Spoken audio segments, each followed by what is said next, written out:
Wabarakatuh. Selamat pagi, siang, sore, dan juga malam dimanapun teman-teman berada.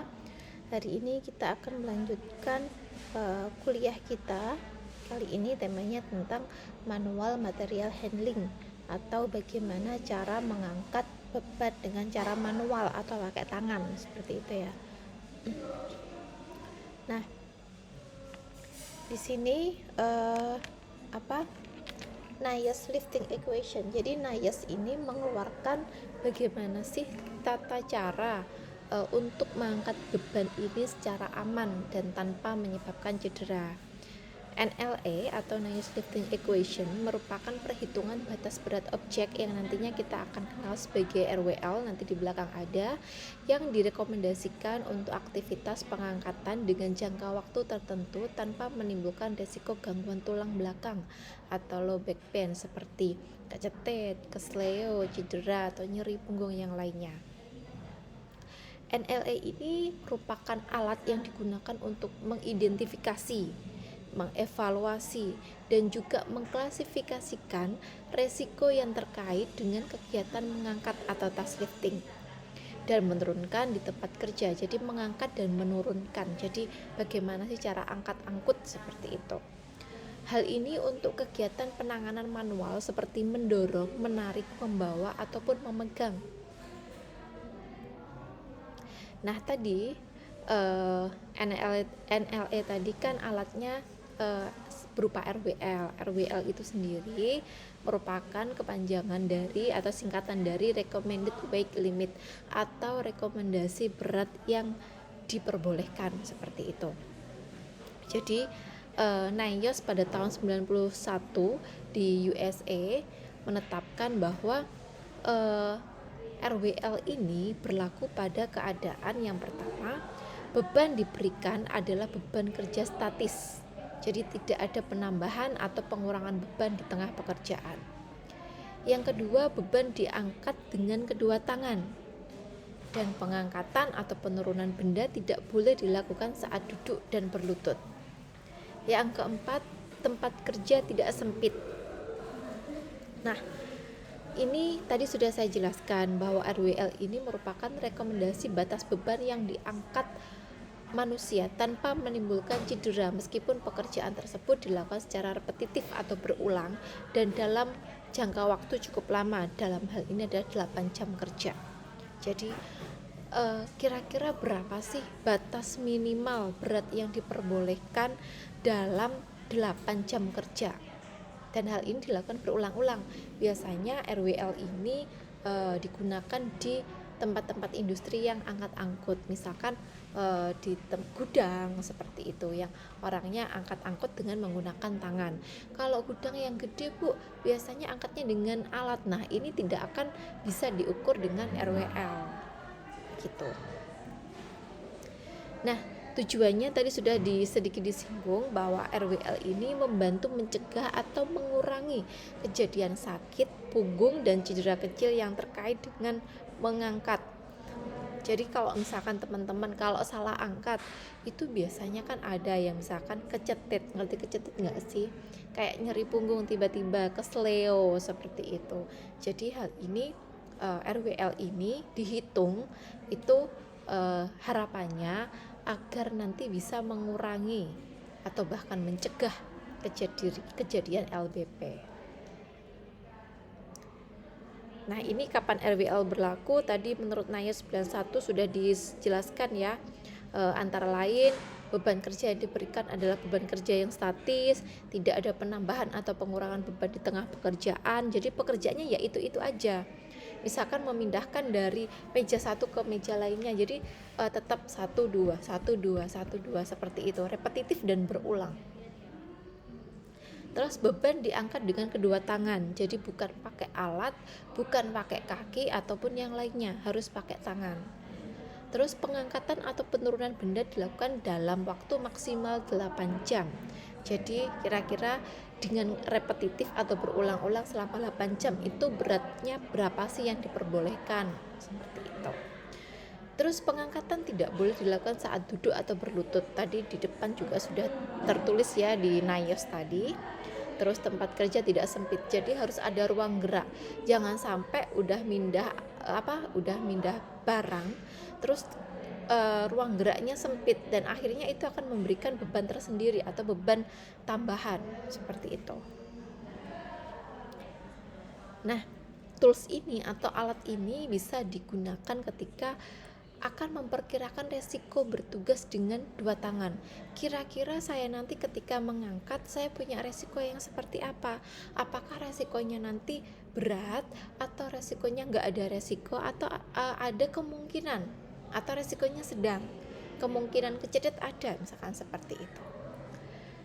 Terus mengevaluasi pekerjaan mengangkat beban. Nah, kalau misalkan resikonya tinggi atau resikonya terkena cedera itu tinggi, ini harus diadakan evaluasi kira-kira bagaimana agar orang-orang ini tetap bisa bekerja tanpa menimbulkan resiko cedera. Selanjutnya yang ketiga adalah mengevaluasi tugas mengangkat termasuk rotasi dan berbagai jenis kopling tangan, repetitiveness dan juga durasinya berapa, berulang. Rotasi itu maksudnya bergerak, jadi kayak berputar ke samping, ke kanan, ke kiri. Nah itu namanya rotasi, atau bahkan sampai membalikkan badan. Misalkan barangnya di utara untuk dibawa ke selatan, nah itu pasti orangnya melakukan rotasi, jadi kan nggak mungkin orangnya mundur tuh, seperti itu. Terus dia menentukan berat beban yang relatif aman untuk tugas yang diberikan. Kira-kira bebannya yang aman berapa? Oh 10 kilo, oh 25 kilo, misalkan seperti itu. Dia juga menentukan berat beban yang relatif tidak aman untuk tugas yang diberi. Jadi sama, amannya berapa, tidak amannya berapa itu ada nantinya. Nah, kira-kira kalau mau menghitung RWL, itu data apa aja sih yang diperlukan? Yang pertama adalah berat benda yang diangkat. Kira-kira benda yang mau diangkat secara repetitif itu berapa beratnya? Oh, beratnya 10 kilo.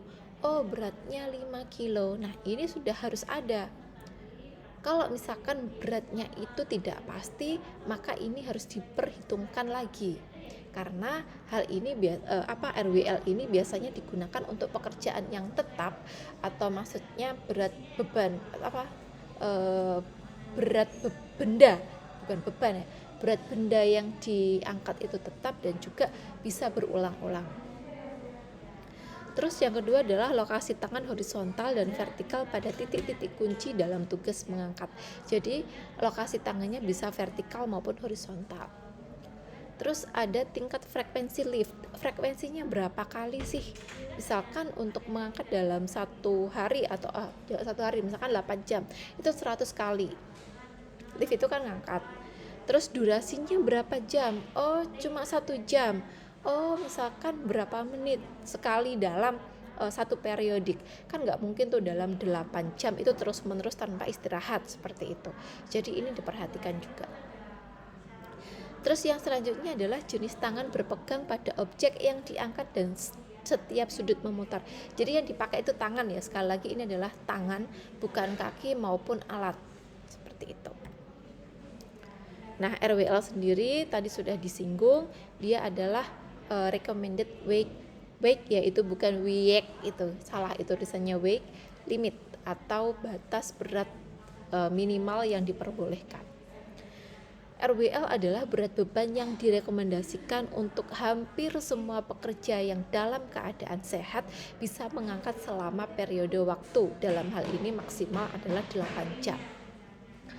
Nah, selanjutnya batas berat benda ideal adalah 23 kilo. Jadi semua orang bisa mengangkat, orang sehat itu paling tidak 23 kilo. Jangan lebih dari itu. Itu adalah berat ideal yang mungkin bisa diangkat. Tapi biasanya kalau beratnya bendanya itu di bawah 23 kilo. Karena kalau kita mikir 23 kilo repetitif, wah itu berat sekali ya. Tapi ini adalah batas yang ditentukan oleh NIOSH, itu adalah 23 kilo.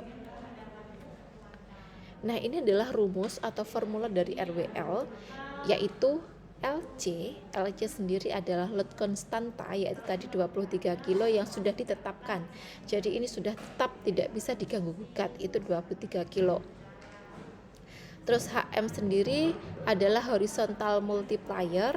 Ini 25 dibagi H sendiri nanti ada di belakang.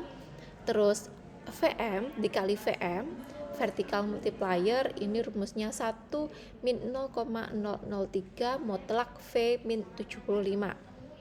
Terus DM atau distance multiplier itu 0,82 ditambah 4,5 dibagi D. Apa itu D? Nanti di belakang ada. Terus asymmetric multiplier atau AM itu rumusnya 1,0,0032A. Terus FM atau frekuensi multiplier, voltables, dan juga CM, M-nya itu besar, coupling multiplier, voltables. Jadi ini semua dikalikan. Bu, kalau melihat saya kok pusing. Nah, itu kalau dilihat. Kalau misalkan nanti sudah dikerjakan, nggak pusing kok. Nanti akan kita lihat. Nah, ini definisi yang tadi dari rumus-rumus tadi kan ada yang dibagi H, ada yang V minus berapa, ada yang dibagi D, ada yang dibagi A gitu ya. Ini bisa dilihat. Ini ada HM, horizontal multiplier itu adalah 25 dibagi jarak horizontal antara posisi beban sebelum dan sesudah diangkat. Seperti itu. Terus kalau V itu jarak, terus D itu jarak perbedaan ketinggian vertikal antara destinasi, dan origin itu maksudnya asal bendanya dari mana gitu. Terus A adalah sudut simetri putaran. Wah, ini banyak tipe ya. Sudut simetri putaran yang dibentuk antara tangan dan kaki, bukan kaki. Nah, ini tadi di asimetrik itu ya, itu ada simbol A, dan di distant itu ada simbol D. Nanti akan kita lihat lagi. Nah, di FM, frekuensi multiplier portable dan juga CM itu kita nanti nggak ngitung karena mereka ada tabelnya. Tadi for tables itu maksudnya ini. Nah, di sini diketahui ada frekuensi angkutannya, misalkan ada 4 kalau durasinya kurang dari 1 jam, kecepatannya kurang dari 30, oh ini 0,8, misalkan begini. Kalau misalkan lebih dari kecepatan jaraknya lebih dari 30, maka dia pakai ini seperti itu. Jadi ini sama antara kurang dan juga lebih, jaraknya nanti angkanya kebanyakan sama. Tapi kalau untuk yang beratnya gede, itu nanti dia akan berbeda. Dia stuck pada yang sama semuanya, itu stuck pada angka 8. Untuk yang 9 ini untuk durasi kerja yang lama sudah berbeda, antara kurang dari 30 dan lebih dari 30. Oke, nggak usah bingung, kita lihat dulu. Nah, ini untuk yang CM atau coupling multiplier. Nah, ini nanti kalau couplingnya tipe good, itu nanti dia berada di angka 1. Kalau misalkan fair, misalkan kurang dari V-nya kurang dari 30 inci, maka dia nanti ada di 0,95. Jangan bingung. Nanti akan kita lihat, nanti pasti mudah kok. Nah, ini adalah lifting index. Jadi lifting index sendiri adalah variabel yang menyatakan estimasi relatif tegangan fisik dari sebuah aktivitas pengangkatan. Jadi dari lifting index ini kita akan tahu apakah berat yang diangkat tadi bisa menyebabkan resiko atau tidak. Jadi dari RWL tadi akan dilihat lifting indexnya berapa. Seperti itu. Jadi lifting index sendiri dia adalah load weight atau berat bendanya. Jadi itu dibagi dengan RWL atau hasil dari LWL tadi. Nah, biasanya LI ini dia nanti menggunakan RWL minimal, entah itu yang start maupun atau akhir. Jadi misalkan yang start itu yang minimal kita pakai yang start, kalau ending kita pakai ending. Bu, saya bingung. Tenang. Biasanya kalau hitung-hitungan ini teman-teman akan lebih paham jika nanti kita sudah menganjak pada contoh soal seperti itu ya. Nah, dari LI ini apabila kurang dari sama dengan 1, maka aktivitas tersebut tidak mengandung resiko cedera tulang belakang, berarti dianggap aman. Tapi kalau LI ini antara 1 dan kurang dari 3, maka kemungkinan ada resiko untuk cedera punggung. Tapi jika LI ini lebih dari 3, maka pekerjaan tersebut beresiko untuk cedera tulang belakang. Nah, ini adalah contoh kasusnya ya.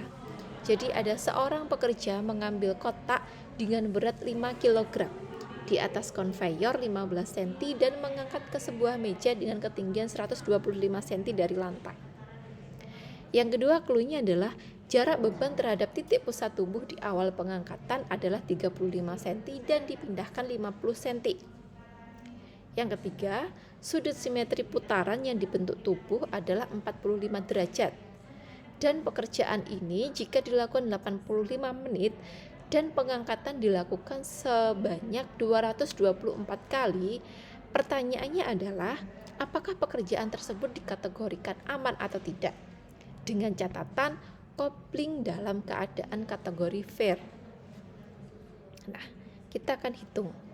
Jadi penyelesaiannya tadi kan sudah diketahui. Kalau berat bebannya tadi kan ya di sini seorang mengambil kotak dengan berat 5 kg, jadi L 5 kg. Tapi LC atau L konstanta yang tadi tidak boleh dirubah, itu tadi yang dirumus masih ingat, itu adalah 23 kg. Ini adalah ketetapan dari Naies. Selanjutnya adalah kecepatan pertama awalnya. Jaraknya ini adalah 15 cm. Dan dia akan diangkat ke sebuah meja dengan ketinggiannya 125 cm. Jadi V awal atau V1 itu adalah 15 cm dan V ending atau V2 itu ada 125 cm. Dan D itu rumusnya adalah V ending dikurangi dari V awal, jadi 110. Nah, selanjutnya di sini dilihat ya, ada H1 dan juga H2 atau H start dan juga H ending. Jadi di sini diketahui jarak beban terhadap titik pusat tubuh. Jadi dari jaraknya dari tubuhnya itu di awal pengangkatan adalah 35 cm dan dipindahkan 50 cm. Di sini ditulis H1 dan H2. Dan tadi asimetrisnya atau derajatnya tadi adalah 45 derajat dan juga handle fair dalam keadaan fair tadi ya. Kalau teman-teman masih ingat, kalau misalkan tadi dalam keadaan fair itu antara 0,95 sampai 1 seperti itu ya. Oke, sampai di sini bisa diterima ya. Oke, kita akan memasukkan rumusnya. Nah, ini adalah contoh perhitungannya. Tadi kan yang ini biar nggak bingung ya. Nah, ini dari keterangan ini akan kita masukkan ke rumus satu-satu sebelum kita nanti masuk ke rumus. Jadi kita akan cari ini satu-satu, nanti tinggal masukkan LC, HM berapa seperti itu. Nah, kita akan masukkan satu-satu. LC atau konstanta itu adalah 23 kg. HM start tadi sudah diketahui ya di sini. H-nya itu startnya adalah 35 cm. Jadi kan rumusnya adalah 25 dibagi H, yang startnya berarti 25 dibagi 35, hasilnya 0,714.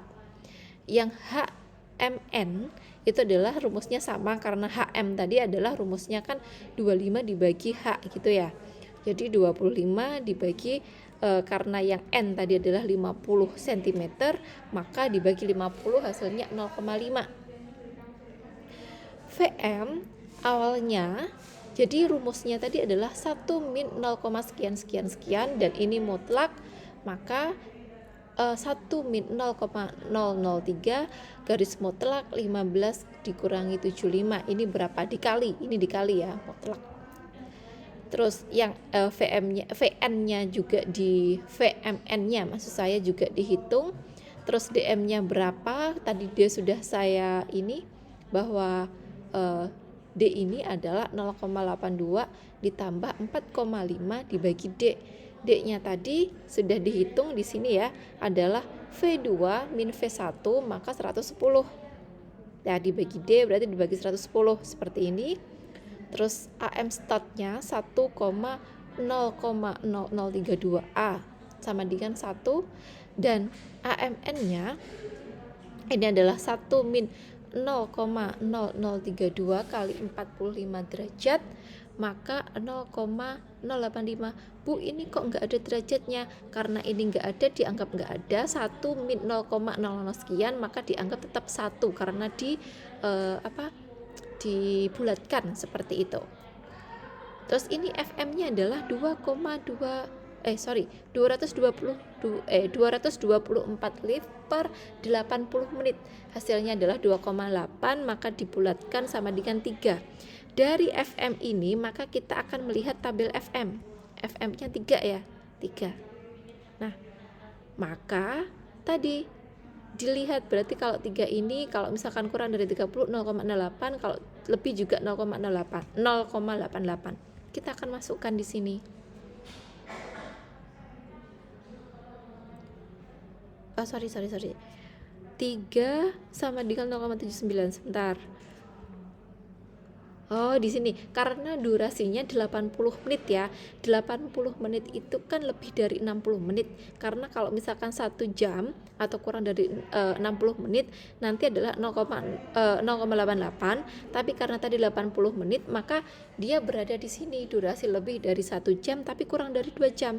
Maka nilainya adalah 0,79. Sini. Nah, sorry. CM statnya dalam keadaan fair tadi adalah 0,95 dan juga 1. Nah, ini bisa dilihat. Ini di awal, ini di end-nya. Jadi 0,95 dan ini dengan 1. Jadi tadi sudah saya sampaikan kalau FM dan CM itu ada tabelnya. Kita melihat tabel. Nah, karena ini semua angkanya sudah diketahui, kan mudah tuh, tinggal memasukkan. Jadi RWL statnya berapa? Jadi yang LC pasti semua sama kan? Terus ini kalau karena stat pakai HM stat. Terus VM-nya berapa? Terus DM stat. Terus AM semuanya pakai yang stat. Nah, diketahui RWL statnya itu adalah 8,65. RWLN-nya adalah 5,71. Nah, seperti ini ya. Jadi yang akan dijadikan acuan adalah tadi kan yang di LI tadi ya, yang di LI kalau teman-teman masih ingat nih. LI ini yang digunakan adalah yang minimal. Jadi ini yang digunakan juga yang minimal atau yang kecil. Jadi LI adalah L dibagi RWL acuan atau RWL minimal, maka 5 dibagi 5,71 sama dengan 0,87. Nah, tadi kalau LI kurang dari sama dengan 1, maka aktivitas tidak mengandung resiko cedera punggung. Nah, mungkin ini nanti bisa teman-teman pelajari lagi, dicoba-coba lagi, karena kalau misalkan cuma dilihat ini kayaknya ribet dan banyak, tapi kalau sudah dikerjakan ini tidak sesulit yang Anda bayangkan kok. Seperti itu. Terima kasih atas perhatiannya. Mohon maaf jika ada kekurangannya. Kalau misalkan ada pertanyaan nanti bisa ditanyakan di pertemuan selanjutnya. Terima kasih. Assalamualaikum warahmatullahi wabarakatuh.